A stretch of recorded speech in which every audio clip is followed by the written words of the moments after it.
Hello. In this video, I'm going to be using React Router version 7 framework mode to create a client-side rendered, meaning a static web application that can be deployed on any hosting provider like GitHub pages, Cloudflare pages, or what have you.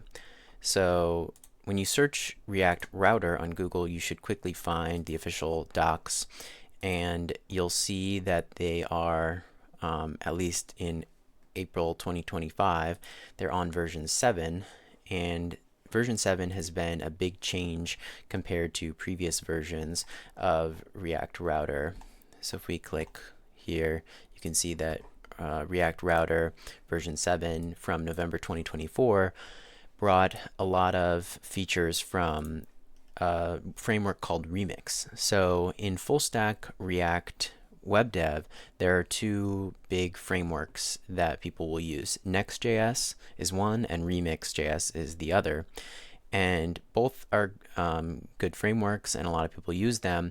But React Router has essentially pulled in a lot of features from Remix and created kind of a free framework of their own that allows you to do routing like normal in React Router, but also adds a bunch of project functionality that is very opinionated and provides a lot of features.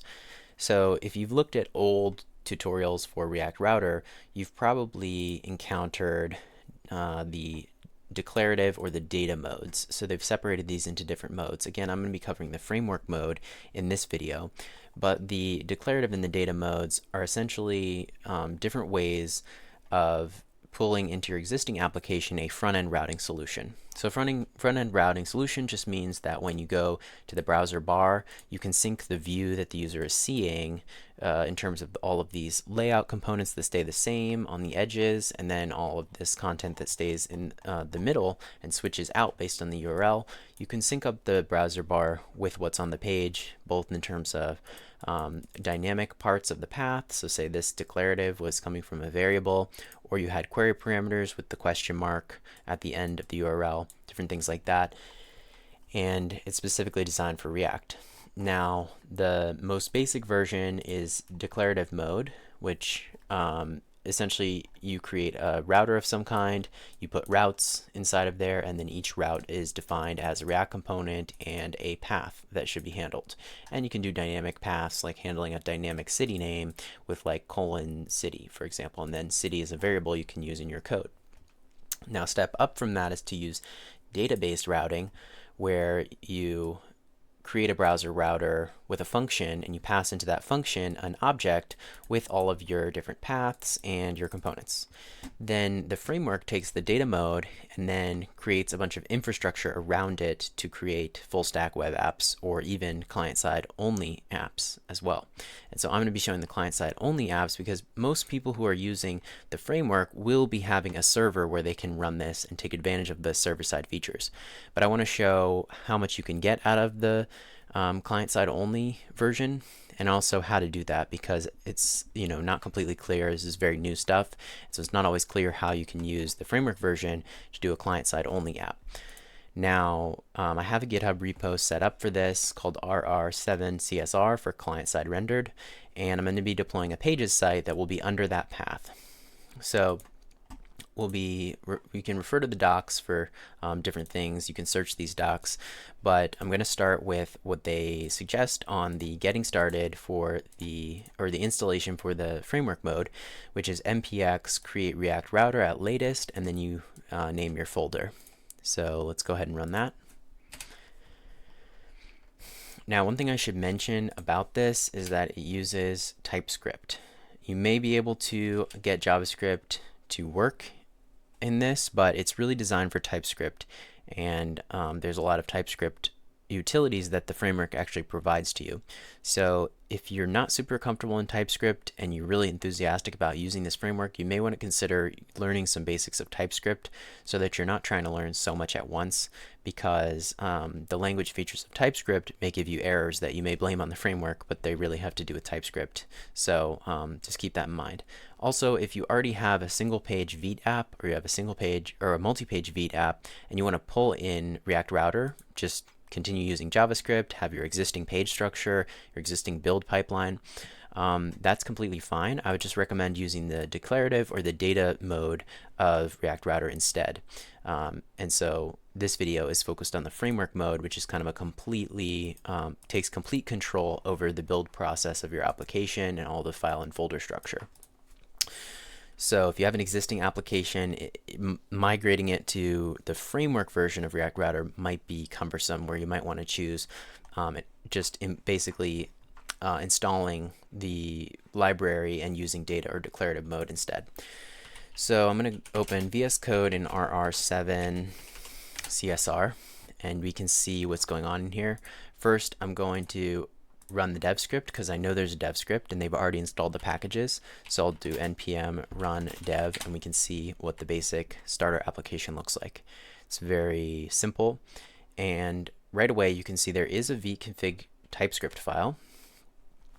If you used Vite before, that should be familiar to you. And the odd thing though is that there's no index HTML. There's no root JavaScript file or root HTML file, because React Router provides all of that stuff for us. And that's what this plugin here is doing. You also see that they're using Tailwind CSS, which is not necessarily something I want to use. There's nothing wrong with Tailwind, but it's just a certain styling library, and you may or may not want to use that one. You may want to use basic CSS or use Bootstrap or something else. So I can show how to remove that in a bit. But this is the landing page that you get to. We're on the slash route. And what's happening here is that inside of the app folder, which is kind of like the source folder in a normal Vite project, you have this root.tsx file. Now this, I'll cover why this matters in a bit, but this is, think about this as a server-side file. This happens and is rendered on the server side. So if you have server-side rendering happening, this is happening on your server, not in your browser.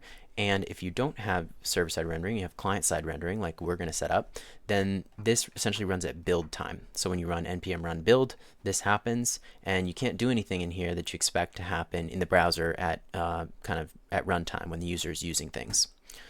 But it's completely fine to pull in CSS like normal, so that's what's being done here. The CSS for the app is here. And then there are some different standard exports. They're exporting a links function that has these fonts coming from Google. I can comment those out and you'll see the fonts change a little bit. There's a layout, and this just sets up the basic HTML page with the language. We have the head with meta links and some other metadata.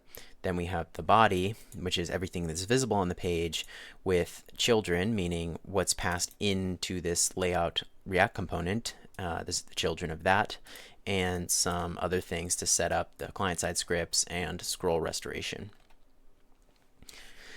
Now, the app component is where everything in the app is getting rendered out of, all of the different, whatever the routes are that are being handled. Right now we just have a slash route, and what gets rendered in there is just an outlet. So an outlet is like an outlet, think of an electrical outlet. It's essentially getting put in where children is. So it's like a plug spot, and you have your different pages for your site, and you just want to plug in the appropriate page based on what the routing says. So based on what the URL bar says, you're going to plug in a different thing into this outlet. So that's all that does. And the reason that we have this, and we don't just, it's not just obvious what we want to render is, yeah, whatever's in the URL bar, is because sometimes we want to have what are called layouts. So layouts, like this layout, layouts are a way of wrapping your whatever your content on the page is, so that no matter where you go, you always have some consistent layout depending on the URL. So maybe everything under start looks a certain way, and then there's some custom content that start is the outlet for. Or on this React Router docs site, you see that they have always this same navigation bar. No matter what different pages I go to, the nav bar is always going to look the same, and that's a pretty common thing. That's true on GitHub, it's true on Amazon. So this is a good place we have a body, be a good place then to have a header, a main, and a footer. And in our header, we can have our nav with our nav links. So let's just set that up right now so we can see that and we can use that. So we have an outlet. We're going to return a header and a main. We could also just render main inside of every outlet if we don't want that nesting. And then we'll have a footer. Now we don't need to necessarily have all these. We're getting an error because you can only return one component or one HTML element from a React component, so we have to have that fragment there. And inside of header, we can have the page title, for example, like we'll call this, it's going to be just a viewer that shows data rows, so it's the data viewer app, and the main content will drop the outlet in, so whatever's happening, the main content will be appropriate, and this is going to be I'll just say by njig for any my GitHub username, and then when we go to the site, we'll see the footers here, the headers up there, and then the main content is in between. We also have this error boundary, and that's just something we can customize on every route, because we can make more of these routes just like route. On every route, we can customize what happens when, for example, not found happens. So like if we go to a path that doesn't exist, we're going to get this requested page cannot be found 404 error to show the user what's going on. Now, when I open up the console in Chrome Developer, I get this weird error about no routes match this. I'm not exactly sure what this JSON file does, if it's some sort of functionality for the Chrome DevTools, but if you're annoyed by this error, you can just throw some handler for this inside of, for example, your public folder, where you can put different static assets that you want to bundle with your app. You can just easily put a new file in there and just paste the name of this. It's going to be an empty file, but at least it will quiet those errors, so that if you run this again and you open up your DevTools, you're not going to see that that not found, because now you have a file, just an empty file that you return when Chrome asks for that file, whatever that is. Now, we've covered the error boundary, and that's pretty much everything that's set up in here by default.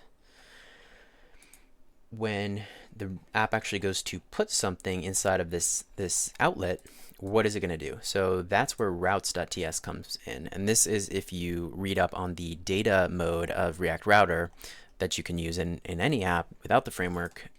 This is essentially the data for the routes. So if we would have a new route, like call it, it comes as route, the function, then we can pass just a list of more routes in here. So we could say like route, and we pass the path we want to handle, so rows, and then we could pass a file name. So say we want to call it rows, and I'm just going to call it rows X to emphasize that the name in this method, the name does not have to match the route. So we could call this whatever we want in this current approach.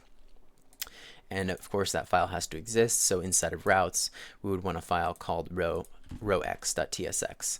So I'll paste a copy of this existing home one and call it rowx, and then we can customize that in a bit. But what's happening in home?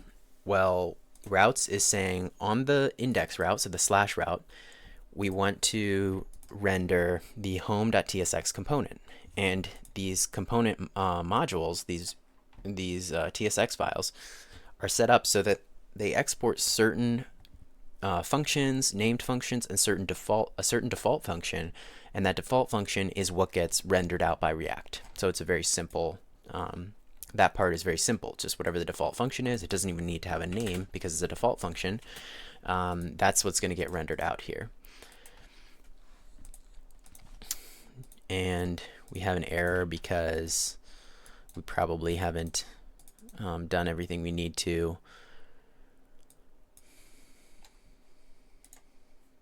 It says rows X, and I called it row X, so we'll rename this to rows X. And just restart the server, make sure that's not what's the problem here. Yeah, that fixed it. And when we go to the home page, you'll see that the page title up in the tab there is new React Router app. It's also setting this metadata, the description metadata, to welcome to React Router. And so that's like, think if you share a link on Twitter, for example, you might see a preview of the page and it would give you maybe the description of the page from the metadata. And so that's why it's important to set metadata so that things like that will be nice for users. So let's say we want to call this home for data viewer app, and then we can call this data viewer app home, something like that. And we're on rows X, so this was actually meant for the other TSX file. And now we see DVA pipe home has our page title, and our description is this. And what we're doing is returning the welcome component, which is essentially all of this boilerplate that they've given us here. So I don't need that. I can easily just replace this with anything I want, like maybe a p tag with welcome to the data viewer app, or homepage, just simple text. And then in here, we can get rid of delete the whole welcome folder that's being imported, and just make sure we aren't trying to reference that welcome folder here or in rows X either. Now we have the rows X is still trying to do this, so we're just gonna replace this as well with a p tag. And rows X, this rows viewer is going to be when we go to like /rows, we want to be able to have like a bunch of links to the different data rows that have their own pages. So we'll say here are some rows such as, and then we can have a link. So we can use an anchor tag, but since we're using React Router, it makes more sense to import the link component from React Router and use that, which is essentially a fancy anchor tag, and it's going to give us better client-side routing behavior and speed things up a little bit in certain cases. So we'll do a link, and instead of href we have 2 equals, and we can use a relative path here of / say 1 as /row/1 to give what you would typically expect to be row 1 as a link on the rows page. Now you're not seeing any of this yet, so we'll have to come back, but this will be rows and the rows directory for the DV app. So when we're on the root TSX, that's where we had this header, main, footer. So in our header, that would be a good place to put nav links. So nav links are kind of like links, except they can hold state for example, styling links a certain way based on whether they've been visited or whether they're active, things like that. So we can import nav link, a special kind of link, from React Router, and then we can use that instead of a standard anchor tag here. So inside of header, we'll add nav, and then we can do a nav link with the 2 of / for home, and we can do a nav link of rows for rows and row 1 for row 1, row 2 for row 2. Those are fine. Then we might want to style that just a little bit better. Maybe throw in the app CSS. We can get rid of tailwind here if we don't want tailwind, with / at the end and /*. Comment that out and just comment out the tailwind line, and then stop using any tailwind stuff in our CSS file.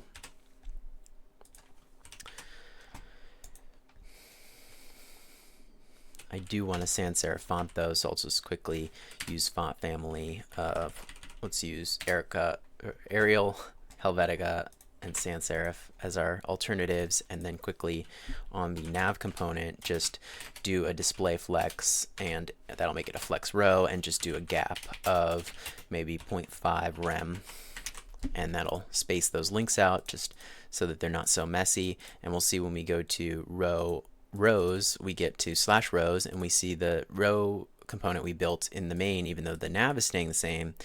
And when we click row 1, then we go to row 1, which we haven't created yet. And with the specific functionality of this, we can name our specific row whatever we want. So we could say like rows ID, this special : ID is going to make a variable called ID available in the file that we specify. So we could call this like row or rowx.tsx. We call it whatever we want. And then in routes, we just create a new file called that. So Control C, Control V, and then I will rename this to row singular x. And inside row singular x, one thing I have to fix here is the types that are being imported. So these types are this really cool feature of the framework where types are automatically generated so that you can, for example, get the argument types for these functions, which saves you a lot of headache when you're working in TypeScript. If you've used only JavaScript, this won't be familiar to you why this is such a value add, but if you've used TypeScript, you would know that React component arguments are a big headache and they add a lot of text to your React components. There's a good reason for it, but it can be quite annoying when you're coming from JSX files into TSX files. So the way that it's done is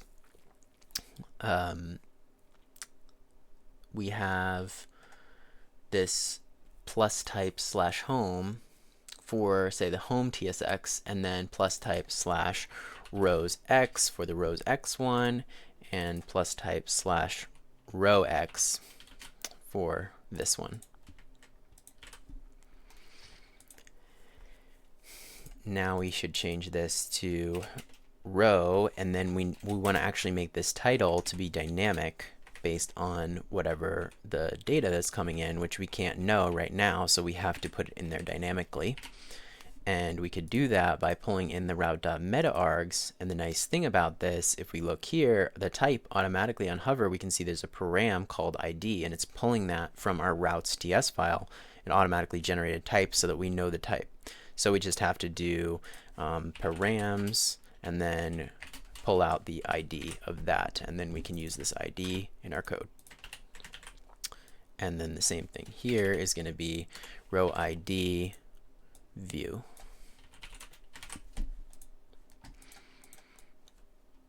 Just say this is the view for row 1, except 1 is going to be ID.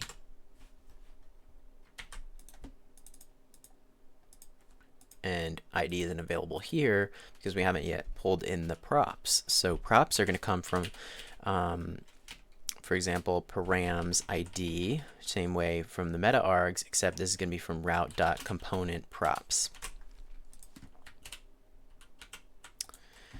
And now when we reload the page, this is the view for row 1. The title says row 1.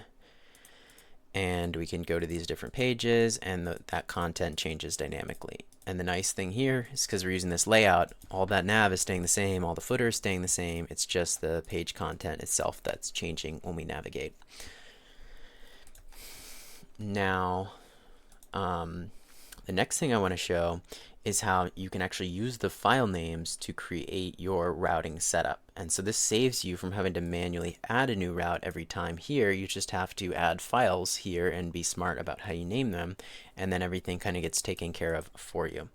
So to do that, you will need to add a package, and we'll just search on here for not file uploads, but file route conventions. And so this is a technique where you can pull in this fs routes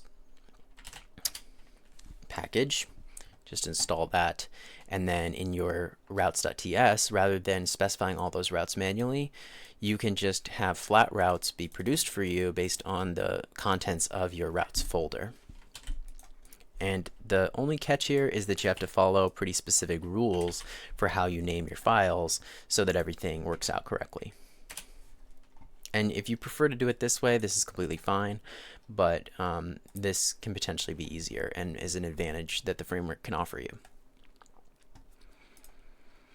And this page will also detail all the ways that you should name things. So for example, if you want to do /concerts/trending, you put a dot between in the file name. So you can't, weirdly, you don't actually create folders and subfolders. You only really want to have kind of one folder deep, and exactly what these underscores mean and all these different things. It's kind of, there's a little bit of complexity to it, but the basics is essentially that everything should be flat on your routes. So if you want to create like row/1/abc/2, it would just be row.1.abc.2 as the file name. and that helps with pulling the types in and everything like that. Now the catch here is that you'll see rows 2 is now going to fail and rows is going to fail, but if we do rows X, because that was the file name, that's going to work, and rows X/1 is or not rows X, but probably row X/1. Yeah, it's not even going to work because we don't have any dynamic setup inside of those file names. So we're going to have to follow the conventions here if we want to do that. So what that would look like is rows X, we would change it to whatever we want the actual path to be called. So /rows would be called rows. And then when we go to our app and we're on the home page and we click rows, then we get taken to rows.tsx. Very simple. We don't have to specify anything. And then when we want to go to rows/1, what we have to do is name that file with the dynamic portion containing a $sign. So for example, dynamic city would be $city as and there's a slash before and a slash after, or not a slash after because this is the .tsx, but if it were anywhere else there would be a slash after. So row X becomes, since we want it to be /rows/1, it would have to be rows dot $ID.tsx. And then that fact that it's called ID is why we can get this to be called ID specifically. Like if we called it instead /row ID, all of a sudden our params is going to have to be ID is going to have to be row ID instead. And our import here is going to have to be from rows, from type /row rows.rowID, and that's going to be suggested. If it's not suggested, something's probably awry. And this will be rows instead of row X. Now when we go here and we click on row 2,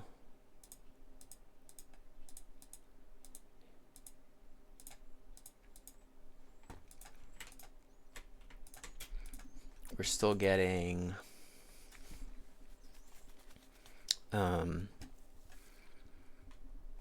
not getting the page we're getting on rows, we're getting row 1 for some reason.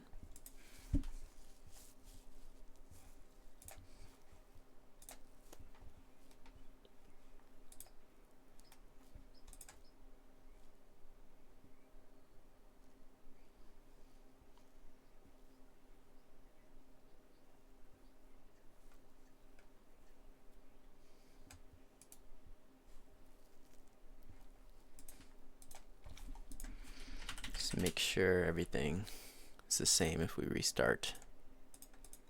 Home is home.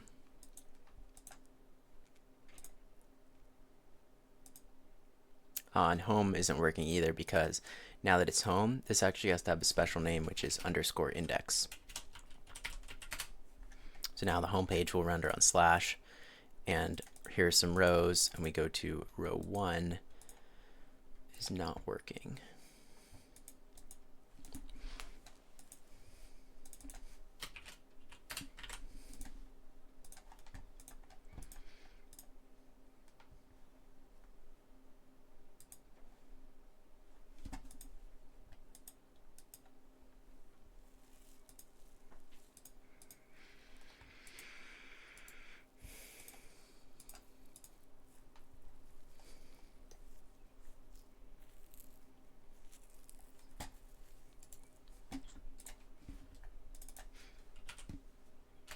Make sure it's not some mistake I made here with the ID.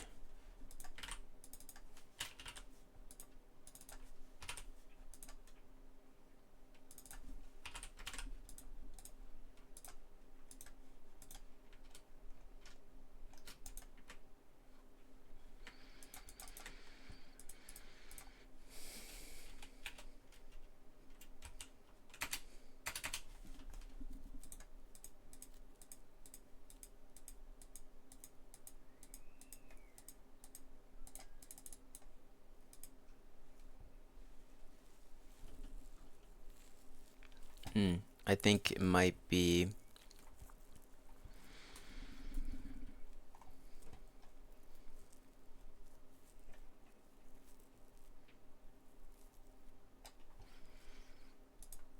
this might need to be rows dot underscore index dot tsx.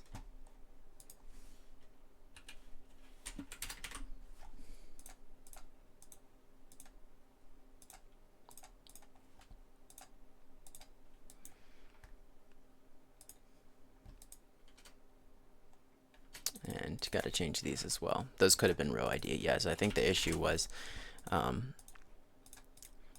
yeah, the rows. Since we use the same ROWS at the beginning, we had to specify this as an index for rows so that each of these pages wasn't getting handled by the rows handler. But this is pretty convenient, even though it may look kind of verbose. This will keep everything sort of in alphabetical order, and everything will be on the same flat left-hand level, and you won't have super deeply nested. Even if you go really deep on things, you won't have very deeply nested things. So, like, an example of something that you could do here would be like, I guess you could create like $A dot $B dot $C, like this. Sorry, and it would have to end in .tsx.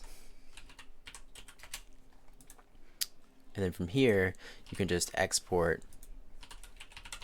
a default function, and let's say your portions of your path, you're eventually going to want, const ABC equals, not use route data, but this is going to come in as the props,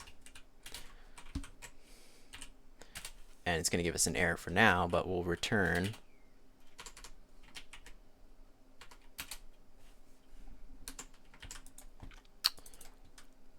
dynamic route parameters ABC.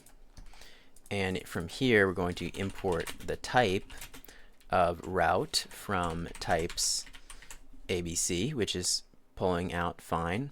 And then when we go to take our props from the argument to the function, we'll get route.componentProps. And if we hover that, we should be able to see that the param should contain A, B, and C. And because we have those dots between them, that's going to be essentially the slash whatever A is, slash whatever B is, slash whatever C is as the handler for this, and it will give us this data. So let's say we pass in /x/y/z.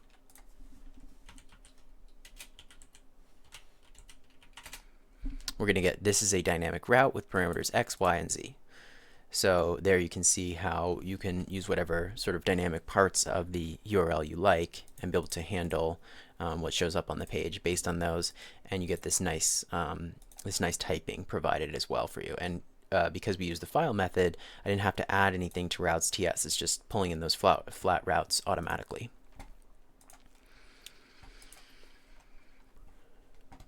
And since I've created a pretty simple app here, last thing I want to do is just render kind of a couple of rows so that you can get a sense of how this app is working. It's just like we have two examples here of row 1, row 2, but then on rows we can have a bunch of different rows being printed out as just say like an unordered list or an ordered list. So we'd visit this one, and this could be maybe an H2, and we'll wrap this in a React fragment since we need to have a single component being returned from a React component. And we'll say an H2 is going to be a list of data rows, and then we'll have the unordered list and the list items, and each list item is going to have a link like that. Now, instead of rendering this like that, we'll just do a mapping of some data. So we'll say const 1 to 100 is going to be array from length 100, and we're going to add I to 1 so that we get 1 to 100 and not 0 to 99. And then these numbers can just allow us to do 100 links to 100 different data rows that will get rendered dynamically when the user clicks on them. So we'll just use the key so that React can keep track of these list items, which means we don't need to handle that inside of whatever's down here. And then we'll just pass a link like that. We should be able to do / like that.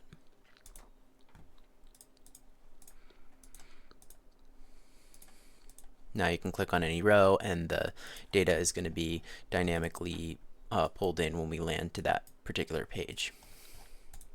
Pretty good basic app. The styling isn't anything special, but it's fine. And we have that footer down at the bottom. Now we get into the interesting part that there's not as much documentation available on, which is specifically preparing this for client-side use.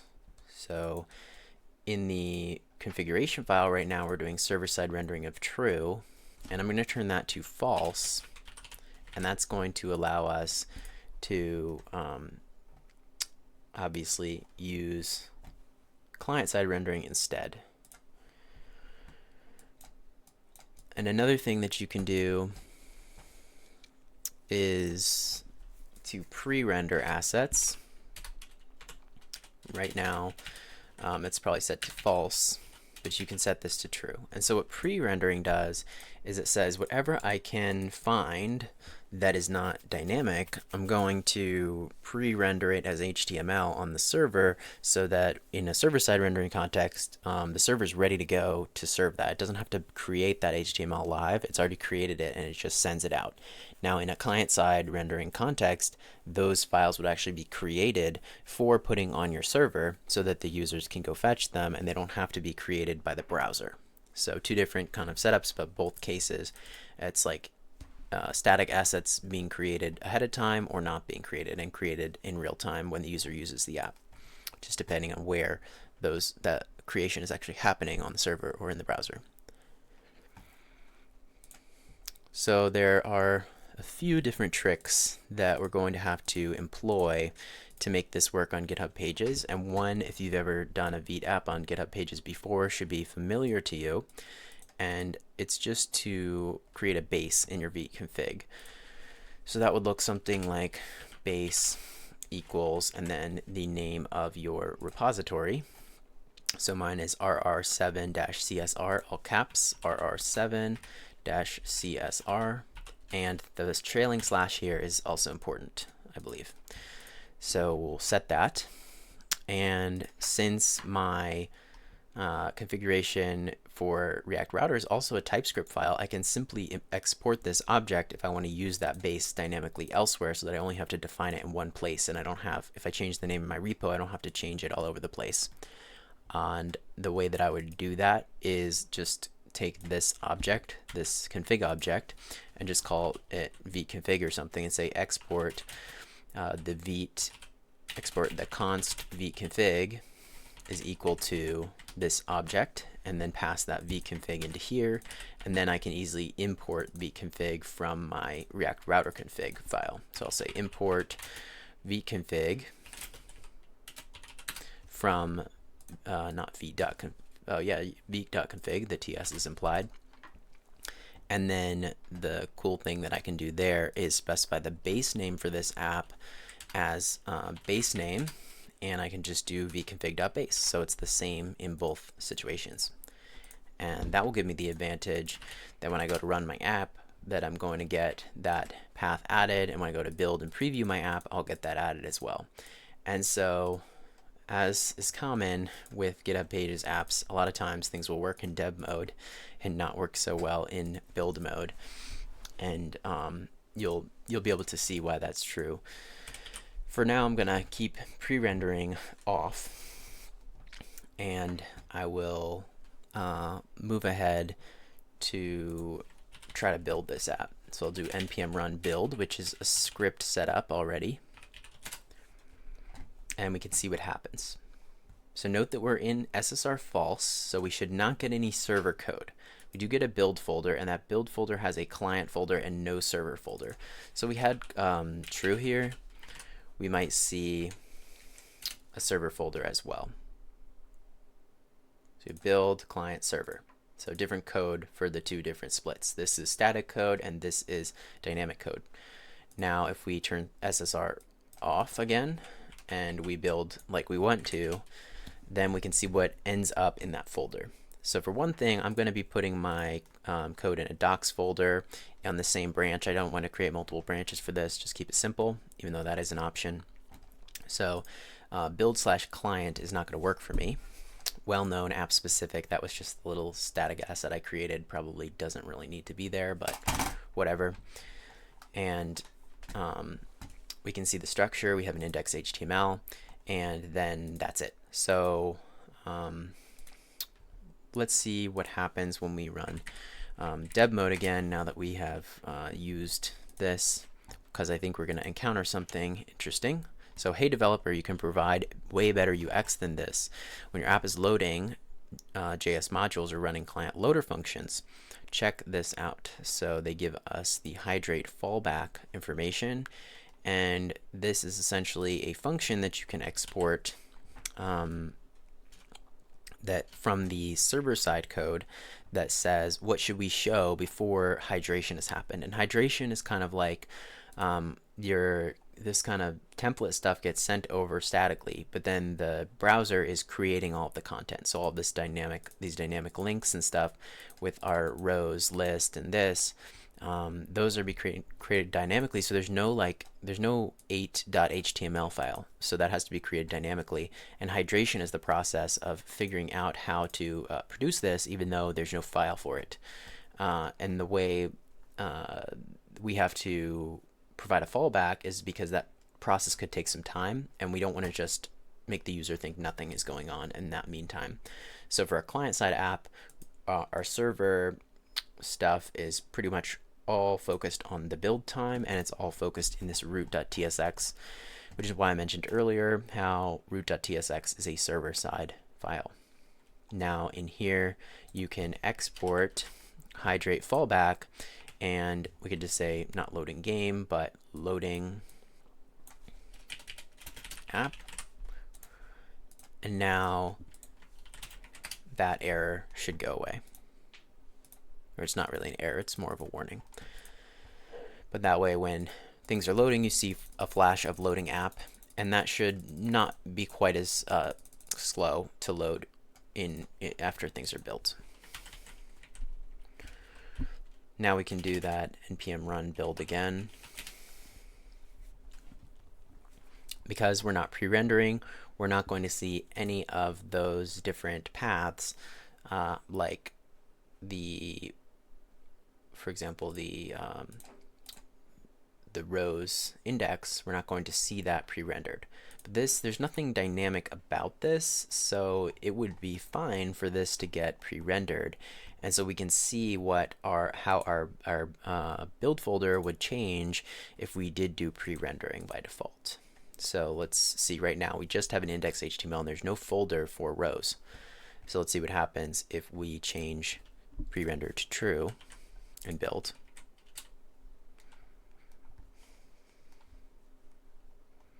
You'll see paths with dynamic splat params can't be pre-rendered with pre-render true. You might want to use the pre-render API to render the following paths. So these dynamic ones can't be pre-rendered, and that makes sense because we don't know what the user could say. They could say /rows/ some huge number, and maybe not that huge. And our dev server isn't running, of course. They could do some huge number and our site would have to be able to handle that. So it doesn't make sense to have a bunch of files, because we don't know that we can't create files for all the possible numbers that there are. What we can do, if we wanted to, is add our own pre-rendering of certain routes. So like, for example, if we know ahead of time, we know we're going to have the numbers 1 to 100, we don't want to manually create 100 routes. That's ridiculous. But what we could do is we could manually pre-render those routes by adding that to a list of pre-rendering. Instead of just saying pre-render true and letting it handle things, we can provide a specific function. So async function pre-render dynamic routes, I'll call it, and it's going to return an array, and I'll just say the IDs that I want to handle, const row IDs are going to be the array from 1 to 100, and then I will say that I'll return a path. So I'll do row IDs.map, and I'll just do the path of /rows/ and then whatever that ID is up to 100. And so I can just pass this in as an async function here. Like I could say, instead of pre-render, I could say async, and it has to be called pre-render, I believe. And I could just return await pre-render dynamic routes like that, and that would only do these routes. But I also want to do all the other ones that were already planned, such as the rows one. So I could do add to that also the static paths that are available. So there's a function called get static paths that comes in as a parameter of the pre-render function, and that just gives you a list of the static paths that it would use if you did pre-render true. So then you could just concatenate those two lists by something like awaiting this pre-render dynamic routes, and then just call like the array concatenation function to concatenate all the results of calling get static paths as well. So that's just going to combine the original static paths with the static paths that I want to custom render, pre-render in my app. And so then you can see when we npm run build, a lot more is going to hopefully happen here. So you see, oh, all of those things are getting pre-rendered.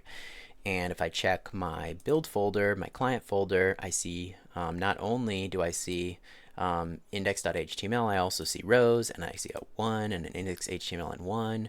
So it's doing a lot of pre-rendering for me, which is really cool. Now it'll still be able to handle, you know, /rows/10,000, but it's not going to be able to, but it's going to be able to return this result really quickly and not have to do any of this dynamically for, say, row 32. So that's a really cool option we have here.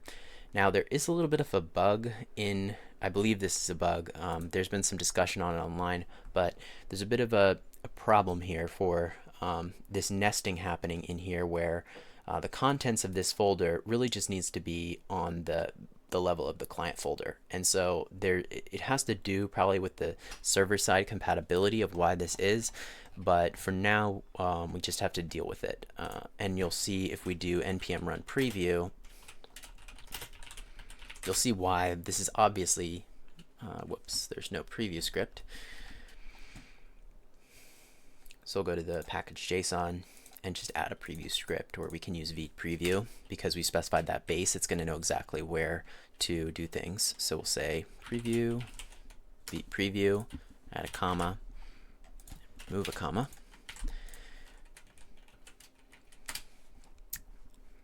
So it's going to give us that correct path, but obviously this is a problem because, well, for one thing, we don't have the index.html in the right place here. So let's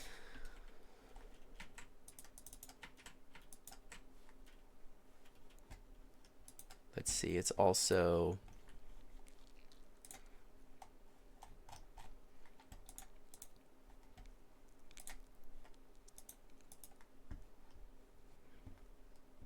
everything should be fine there, except because of this improper nesting, it's not going to work. So let's remove the pre-rendering. We should be able to avoid this problem. Hopefully preview would then work with the normal build. And there we see the normal build is working fine. Like this, everything seems to be okay. The issue is if you were to use this on GitHub Pages, these links with the two prop are going to be fine. But if you were to just paste this into a new URL like this on GitHub Pages, you would get a 404 because no such file would exist as that. Now let's do pre-render of true.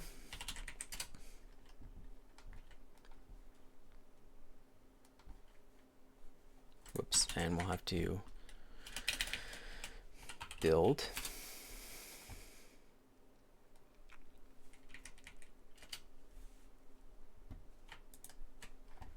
And this might have to do with the fact that it's possible Vite doesn't know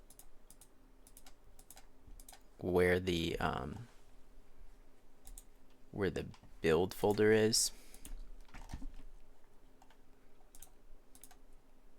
Just double check that.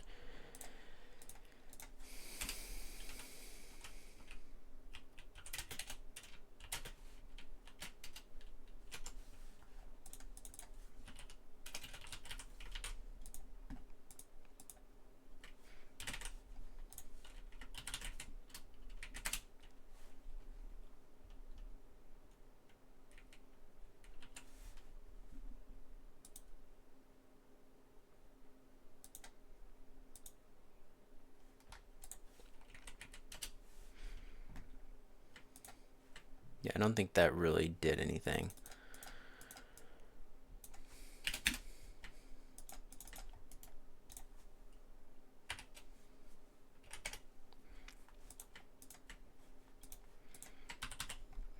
I think it should be set up automatically by the React router.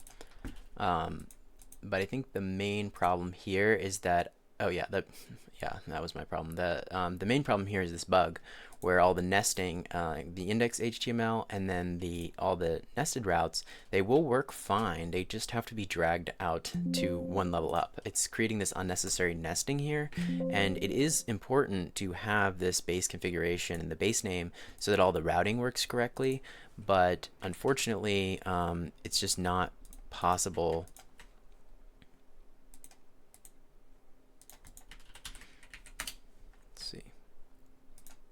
Yeah, there we go. It's just not possible to configure everything to work unless you manually move that folder out and then delete it. So to automate that a little bit, we can create this same situation, except we can also make it a script essentially. So to do that, we can do all the different things that we want to do with GitHub Pages, and they're actually a good handful of things that I like to do with GitHub Pages sites.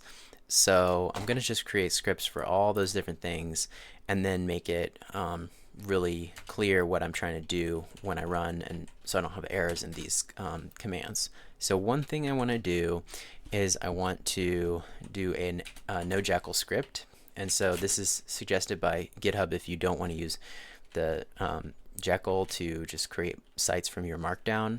You can tell Jekyll to ignore your site. Now, it's still unclear to me from the documentation whether they want you to put this in your docs folder or in your root, so I just put it in both just to be safe.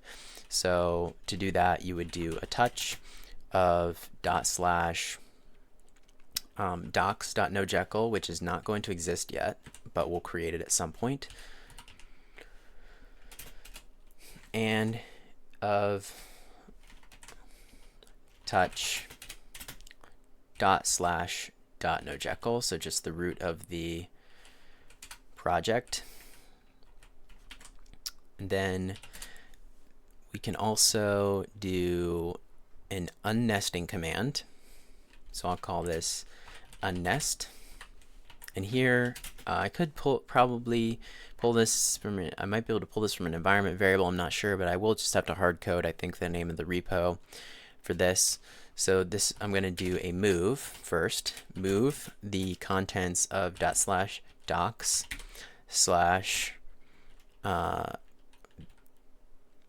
sorry, no, I'll start with the initial place it goes, which is build / client / and then the name that it's going to end up nesting under, which is the base name. So this / this / star, meaning everything inside. I want to unnest that by pulling it out and moving it to build client. Then I want to remove recursively force RF the build client with that name folder. So that's essentially what I just did manually, but I've created a way to automate that. And then I will also want a way to maybe just remove the docs folder and maybe the build folder as well. So I'll call that build clean. So we'll do npm, no, we'll do rm-rf ./build and rm-rf ./docs. So the docs folder and the build folder. I'm also going to want something that can do pre-publishing where I pre-render. So that would be the case where we had to do this unnesting. So I'll call this pre-publish -pre-render. And so for that, I'm going to run build clean to delete those folders. I'm going to run build to build the code. Then I'm going to need to create another script here to move my code to the docs folder, because that's where GitHub is going to look for it. So what I could call that, maybe build, let's say build CP, and we'll have it be a copy. So we'll CP recursively build client to ./docs, and we don't need a server.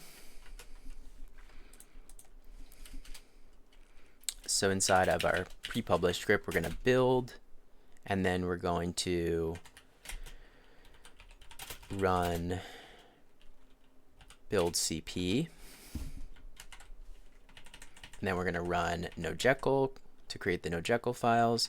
Then we're going to run unnest to unnest.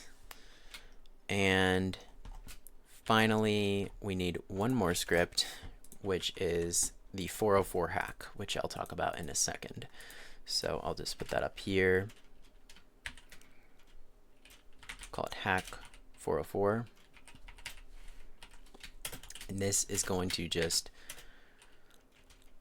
CP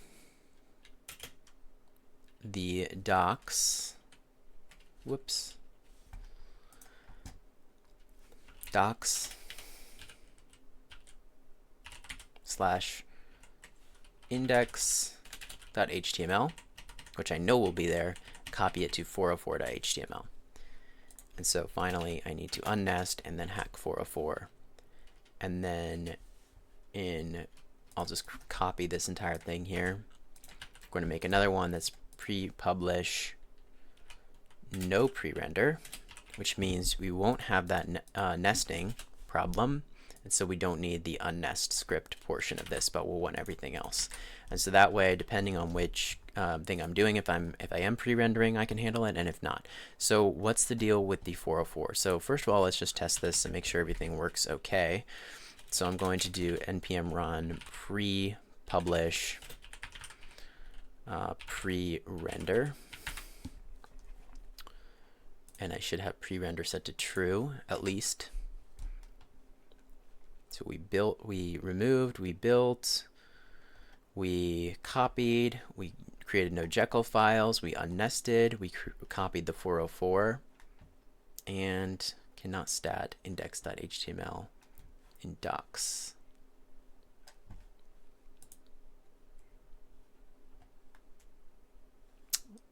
And so that was probably because 404,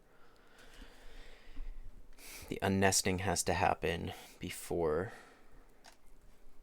that one.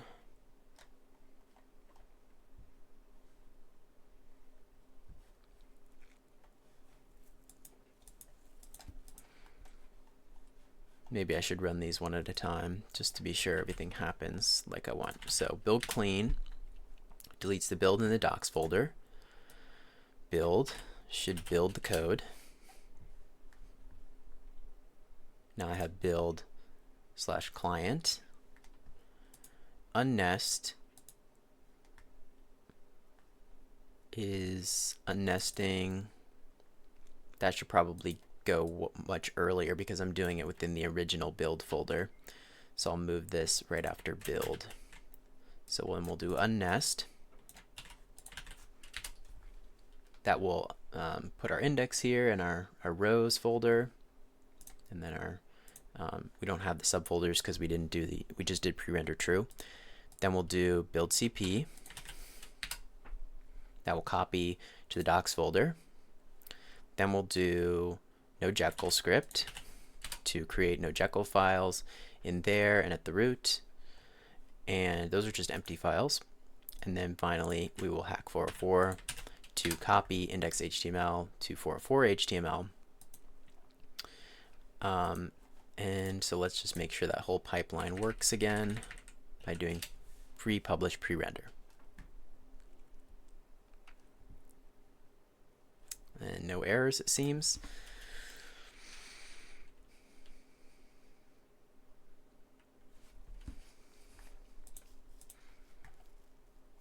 I guess it would make more sense to be able to preview this inside of when we run npm run preview, but for now the docs folder should be just fine.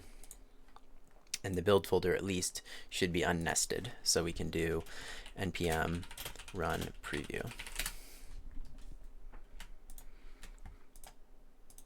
So that looks fine. Our rows look fine.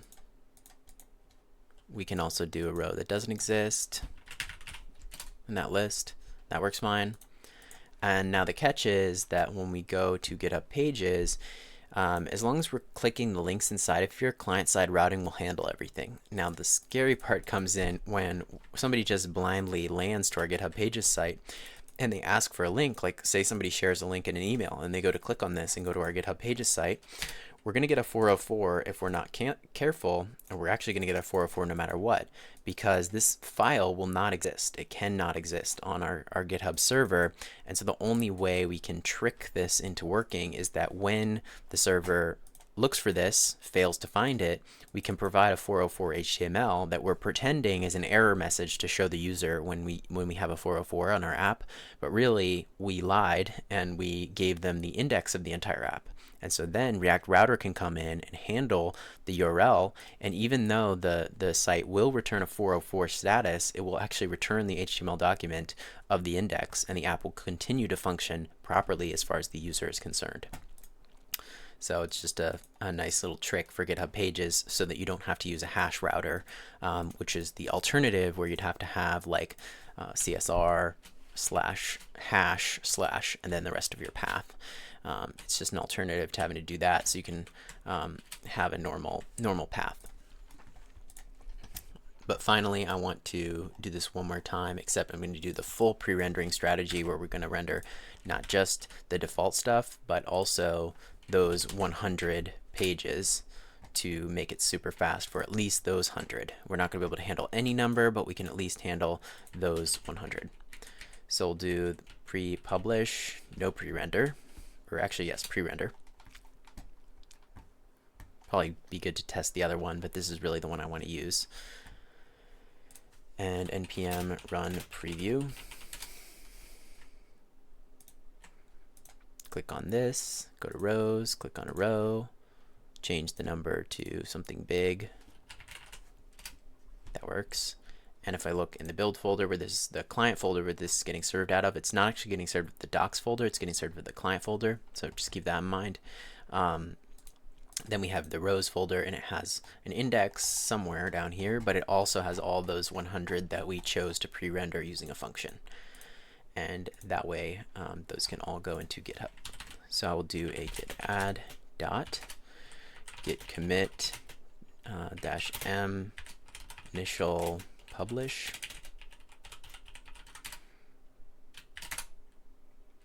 and then I have to connect it to my Git repo. So I'll close other tabs and do this code here to connect those two and push. Reload the page. Here's my code.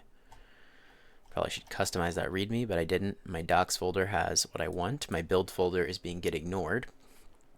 Now I can go to settings, pages, main branch, docs folder, save, enforce HTTPS, go back to my code, go to about settings, check this box for pages site, save changes, and wait for this deployment to happen. It'll take a little bit of time. In the meantime, we'll probably hit a 404 when we try to visit that site. And now it's come in. So I'm on the site, moment of truth, rows works, row 17 works, and let's open up the console so we can see what happens.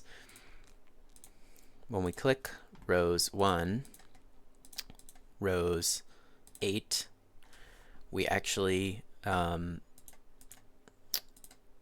fine. Then when we go to rows 100, we have that file. Remember, that file we pre-rendered, but as soon as we go up to 101, we get a 404. And so it's like, well, this should be showing a GitHub 404, but we gave a custom 404 that looked exactly like our index. So now the document we're on is actually not called index.html anymore, it's called 404.html, but as far as the user is concerned, there are no issues. So if we wanted to make this app a little bit more improved, we can't necessarily get rid of this error, but what we could do is make the 404, instead of being a copy of index, we could have it just redirect to index and pass over the path somehow for the router to be able to handle, and we could get ourselves back from 404 to index. If you're wondering what if something actually was 404, well, our router has setups to handle that. So we could do like, we could add an error boundary so that this doesn't happen, so that we don't get, well, actually we're getting to our A, B, C, our sort of like X, Y, Z thing we did earlier. We're getting to that one actually, like this, so X, Y, Z. But if we were to go beyond that to something that doesn't exist, then we get that 404 error. And so rather than it being a 404 from GitHub, we're getting a 404 just kind of shown to the shown and given dynamically by our router, and that's the intended functionality here by using that client-side routing technology.